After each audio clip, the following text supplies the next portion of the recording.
Subscribe to GEPL Capital's YouTube channel and never miss out on any stock market update and build your knowledge on investment.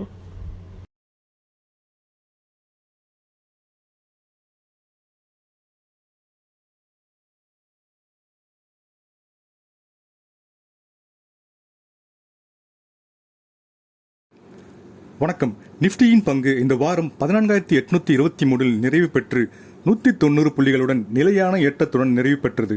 இது சராசரியாக 1.31% ஆதாயம். இந்த வாரம் நிஃப்டியின் அட்டவணை பக்கவாட்டில் திரும்பி உள்ளது. இது பங்கு சந்தை நிலையாக இருப்பதை காட்டுகிறது. நிஃப்டி குறியீடு குறுகிய காலம் மற்றும் நடுத்தர மூவிங் ஆவரேஜுக்கு பக்கவாட்டில் முடிந்துள்ளது. இது பங்கு சந்தை வலுவாக இருப்பதை மேற்கோள் காட்டுகிறது. நிஃப்டியின் தினசரி வேகம் குறிக்கும் குறியீடு 50இல் இந்த வாரம் முழுவதும் நிலை கொண்டு இருந்தது. இதனால் மிக குறுகிய காலத்தில் பங்கு சந்தை ஏற்றத்துடன் இருக்கும். நிஃப்டி 15,051 கடந்தால் இதுவரை நிஃப்டி கண்ட உச்சமான 15,431 கடக்க அதிக வாய்ப்புள்ளது.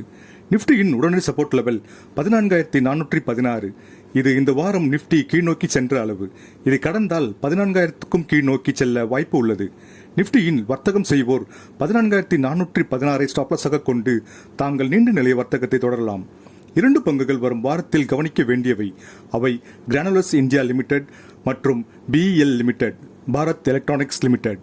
கிரானுலர்ஸ் பங்கை 345 முதல் வாங்கலாம். 380 வரை செல்லக்கூடும். 330 ஸ்டாப்லாஸாக கொண்டு கிரானுலர்ஸ் பங்கை வாங்கலாம். BEL பங்கை 137 முதல் வாங்கலாம். 154 வரை நகரக்கூடும்.